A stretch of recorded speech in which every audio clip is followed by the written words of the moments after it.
Hi everyone, कैसे हो आप लोग।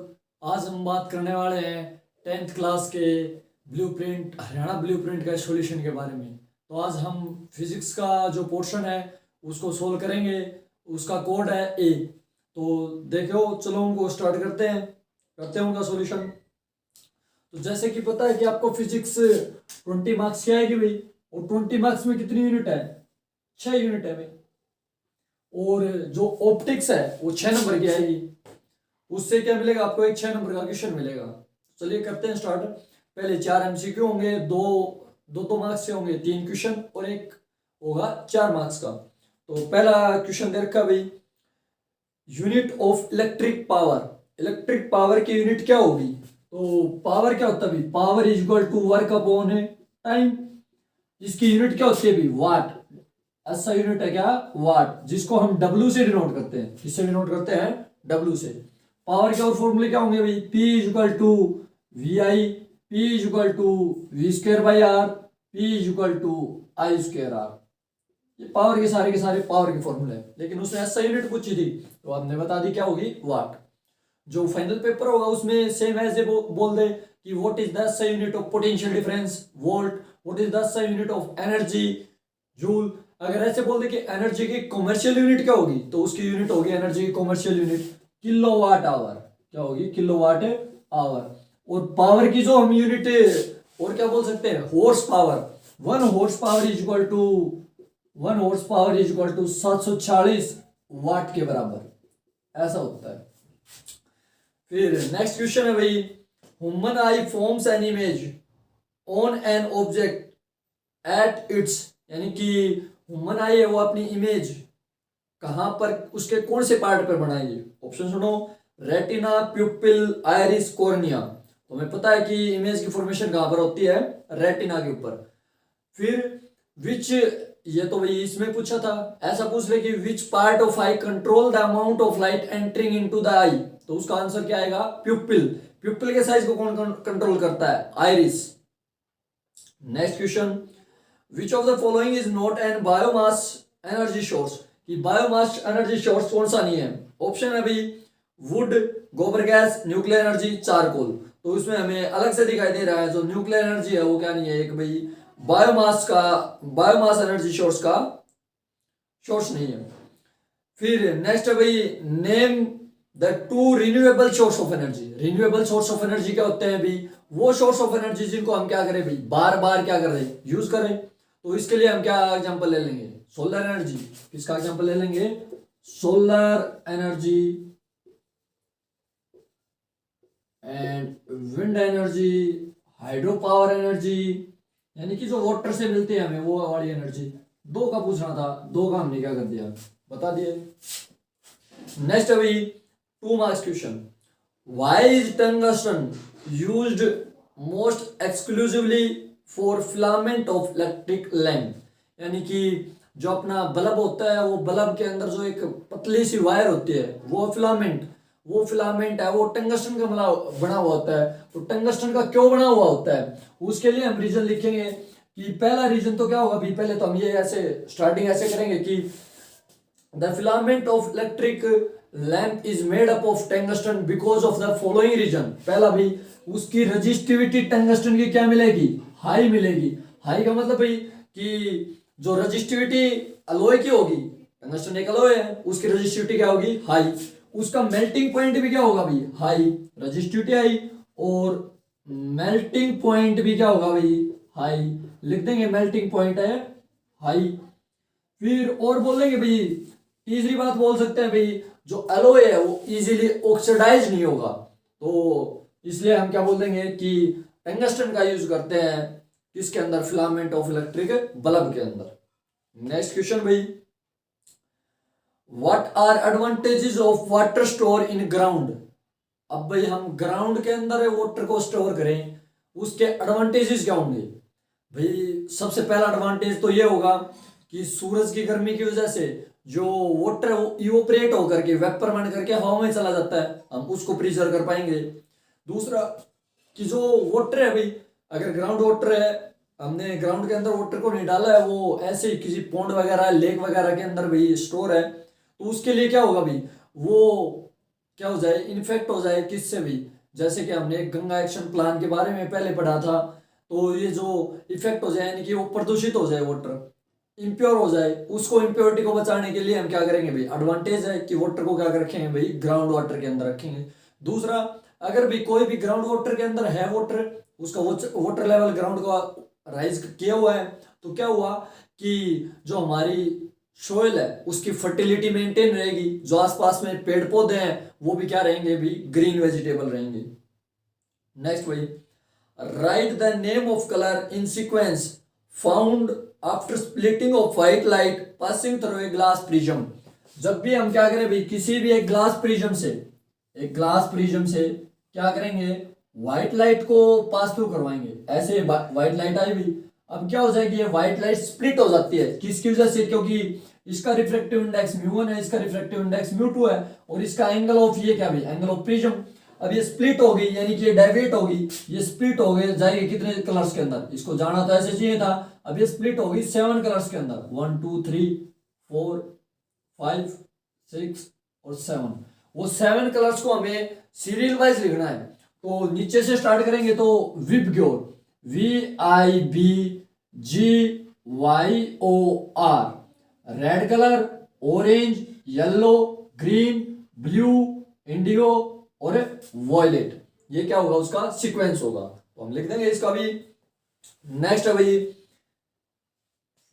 4 marks question, write to property of magnetic line of force. Magnetic line of force की क्या लिखनी है भाई, 2 प्रॉपर्टी लिखनी है।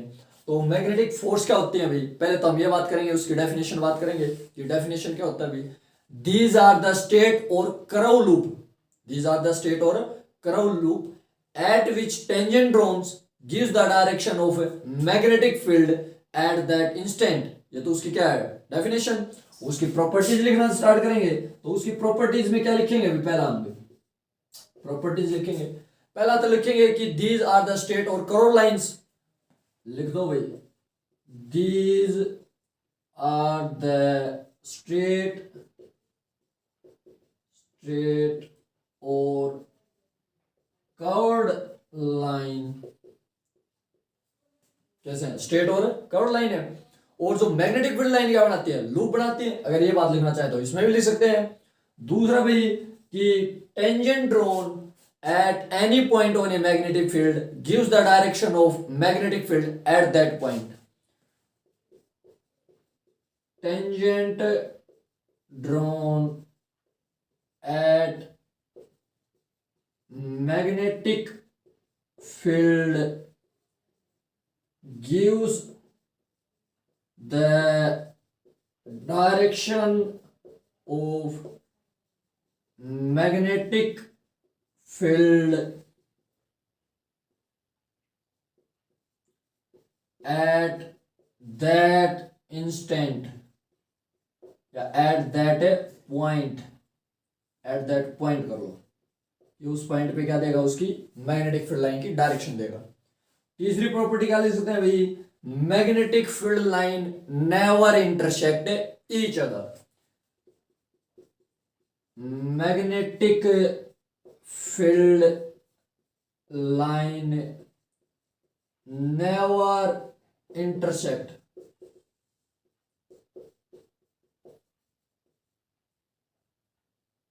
Each other.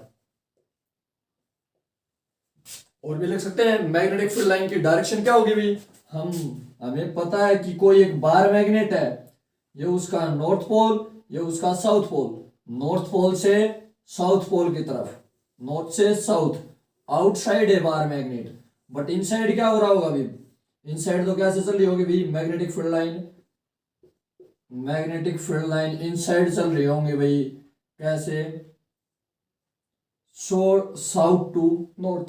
ये भी लिख सकते हैं भाई मैग्नेटिक फील्ड लाइन की क्या भी प्रॉपर्टी है, बट इसने 2 ही पूछा था तो हमने 2 ही बता दिया।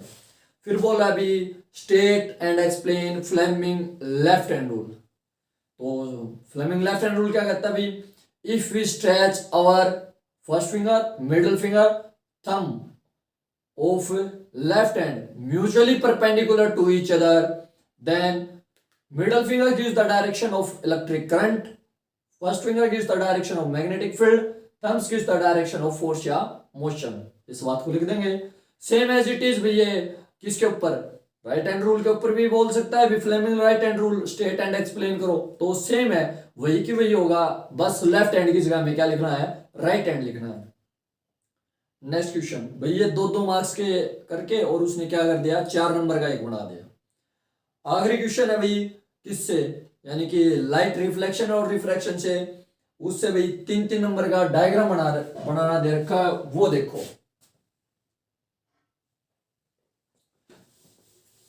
क्या दिया भाई, ड्रा द रे diagram and right the image formed if an object is placed at between f and 2f of a concave lens, पहला पार्ट, और दूसरे पार्ट में between f and 2f of a convex lens।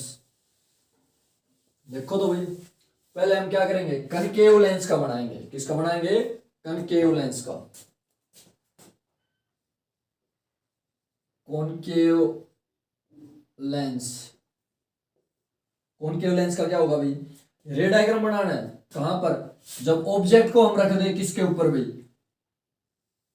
ये हमने एक concave lens ले लिया भाई, ऑब्जेक्ट को प्लेस कर दे f and 2f के बीच में। तो देखो हमने क्या देखा भाई, हमने एक LL डैश अपर्चर का क्या ले लिया, एक कनकेव लेंस ले लिया। Late us consider a concave lens whose aperture is LL dash whose midpoint is known as optical center, जिसको O से डिनोट कर लो या C से डिनोट कर लो। ray which is passing through the optical center and which is perpendicular to the lens is known as principal axis। सारी की सारी जो रे आएंगी उनको क्या कर देगा अभी, ये डाइवर्ज है, इसका नाम डाइवर्जिंग लेंस भी है, डाइवर्ज कर दिया, फिर वो पीछे मिलती हुई नजर आएंगी, उसको बोलेंगे क्या, फोकस। इसका ट्वाइस 2f, इस साइड के ले लिया अभी हमने, इसका वर्चुअल फोकस f डैश, और इस साइड क्या 2f डैश। बोला कि ऑब्जेक्ट f और 2f के बीच में है, हमने कोई ए बी ऑब्जेक्ट ले लिया भाई, ए बी ऑब्जेक्ट ले लिया। इसके दो केस हैं कन्वेक्स कनकेव लेंस के, दोनों केसेस में क्या होगा भाई, वर्चुअल एंड इरेक्ट इमेज बनती है। कैसे बनती है, वर्चुअल एंड इरेक्ट। तो एक ray parallel to principal axis आई भी, इसको इंसिडेंट रे फर्स्ट बोल दिया। जैसे मैं एरो शो कर रहा हूं वैसे ही आपको शो करनी है। क्या होगा भाई, डाइवर्जिंग है तो डाइवर्ज कर दिया भी इसने रे ऑफ लाइट को, डाइवर्ज कर दिया R1 रिफ्रैक्टेड रे। फिर ये हमें पीछे मिलती हुई नजर आएगी, कहां से, यानी कि कहां से पास थ्रू होकर के जाएगी, फोकस से पास थ्रू होकर के जाएगी, इसको R1 ही नाम बोल दो। अनदर रे ऑब्जेक्ट से डायरेक्ट ऑप्टिकल सेंटर से पास थ्रू होकर के जा रही है, तो डायरेक्ट ऐसे ही ऑप्टिकल सेंटर से पास थ्रू होकर के चली जाएगी, ये रिफ्रैक्टेड रे R2। अब R2 को हम पीछे करेंगे तो R2 यही होगा ना भाई, at least 2 refracted ray R1 and R2 are intersect at a point where image is formed. तो इमेज यहां पर फॉर्म्ड होगी A डैश और B डैश। अब लिखेंगे पोजीशन, नेचर और साइज ऑफ द इमेज। तो उसके लिए हमने क्या किया भाई, पहले देखो ऑब्जेक्ट f एंड 2f के बीच में लिया, इमेज कहां पर मिली भाई, इमेज मिली भाई between optical centre and focus. तो इमेज के लिए बोल दिया between O and F, optical centre and focus के बीच में। दूसरा भाई कैसी मिली भाई इमेज, इमेज भाई ऊपर की तरफ है, तो कैसी भाई, virtual and erect V and E।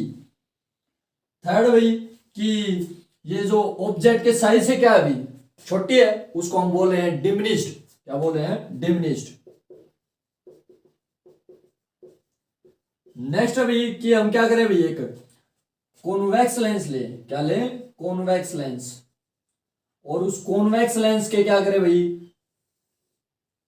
f and 2f के ऊपर क्या रखें, ऑब्जेक्ट को प्लेस करें। तो उसके लिए हमने क्या किया भाई, late us consider an object of LL dash aperture whose midpoint या center point is known as optical center, a ray passing through optical center and makes 90 degree to the lens is known as principal axis। ये क्या कहलाएगी, उसकी principal axis कहलाएगी। अब ये जो lens है इसको हम कन्वर्जिंग लेंस बोलते हैं, सारी की सारी पैरेलल टू प्रिंसिपल एक्सिस रे आएंगे, उनको कन्वर्ज कर देगा एक पॉइंट पर, वो हमने बोल दिया इसका फोकस। और फोकस का डबल डिस्टेंस हमने क्या ले लिया भाई, twice of focus, twice of focus. Side में बना लो, ये थोड़ी सी जगह नहीं है। ये फोकस और ये ट्वाइस ऑफ है फोकस।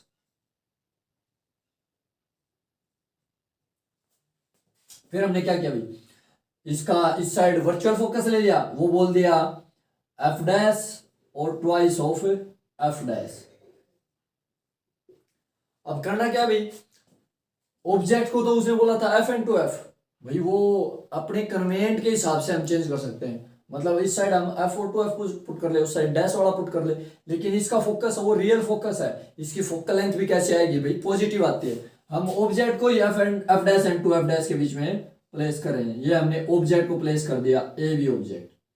क्या हुआ भाई, पैरेलल टू प्रिंसिपल एक्सिस एक रह गई, इंसिडेंट रे फर्स्ट, अब कहां से पास थ्रू होकर के जाएगी, इसके फोकस से पास थ्रू होकर के जाएगी, ये फोकस से पास थ्रू होकर के ऐसे चलेगी। ये रिफ्लेक्टेड रे और ये इंसिडेंट रे, ये रिफ्लेक्टेड रे। अनदर रे डायरेक्ट ऑप्टिकल सेंटर से पास थ्रू होकर के ऐसे जा रही होगी, इंसिडेंट रे सेकंड, और ये अब रिफ्लेक्ट हुई और रिफ्लेक्ट होकर के यहां पर क्या करेगी, मीट करेगी। यहां पर क्या बन गया भाई, इमेज की फॉर्मेशन होगी ए डैश बी डैश। इमेज की फॉर्मेशन हुई कहां पर है अभी, हम बोल दें कि जो 2f था उसके क्या हुए बियॉन्ड, तो बोल देंगे बियॉन्ड 2f के कैसे पीछे। दूसरा भाई कि इसका नेचर कैसा होगा, देखो रियल एंड इन्वर्टेड, उल्टी है भाई, ये इस साइड तो इसका सिर था और इस साइड अब नीचे की तरफ सिर है, तो कैसी भाई रियल एंड इन्वर्टेड। थर्ड वाली बात भाई कि इसका साइज भी, ऑब्जेक्ट का साइज ये था और इमेज का साइज बढ़ाया, यानी कि लार्जर देन ऑब्जेक्ट या large in size, large in size क्या होगा, बड़ा साइज होगा। ये 3-3 मार्क्स के क्वेश्चन दे रखे थे, 3 और 3, ये मिलकर के कितने हो गए 6। इसके और में कोई क्वेश्चन नहीं था भाई। तो अगर भाई ऐसा हो जाए तो हम ऐसा बना देंगे रे डायग्राम। अगर ऐसा ना हो करके क्या बोल दे भाई, एक तो रे डायग्राम बोल दे और एक 2 नंबर का छोटा सा न्यूमेरिकल दे दे, किसके ऊपर भी, F is equal to R by 2, focal length और रेडियस ऑफ कर्वेचर के रिलेशनशिप के ऊपर, जो कि एक नेक्स्ट जो पेपर सोल्व करवाएंगे उसमें दे रखा है, तो हम उसके ऊपर कर देंगे। अगर भाई ये 4 नंबर में आ जाए तो इसकी कंस्ट्रक्शन भी लिखना स्टार्ट करेंगे। कंस्ट्रक्शन क्या लिखेंगे भाई, जैसे हम स्टार्टिंग में बोल रहे थे कि let us consider an lens of L dash aperture and A B object is placed between F dash and 2f dash. ये जो सेम जो हमने बातें बताई हैं उसको हम क्या कर देंगे, इंग्लिश के अंदर ट्रांसलेट करके उनको अच्छे से लिख देंगे, और साथ में एंड में ये लिख देंगे भाई position nature and size of the image are as given below, beyond 2f real and inverted, large in size. तो ये था 10th का ए कोड, ये था हरियाणा बोर्ड का कोड ए। आगे आने वाले टाइम में हम बी कोड भी सोल्व करेंगे, और एक ब्लू प्रिंट, वैसे पहले मैंने एक बार बताया था कि कौन सी यूनिट कैसे आएगी, और उस वीडियो को आप देख सकते हैं, उसका लिंक भी डिस्क्रिप्शन में मिल जाएगा। और जो ये पेपर सोल्व करवाया है इसका लिंक भी आपको कोड ए का डिस्क्रिप्शन में मिल जाएगा, तो आप वहां से डाउनलोड करके और कर सकते हो अपनी। अभी टाइम है कि आप ज़्यादा से ज़्यादा प्रैक्टिस सेट सोल्व करो और अपने लाइफ के अंदर आगे बढ़ो। Thank you.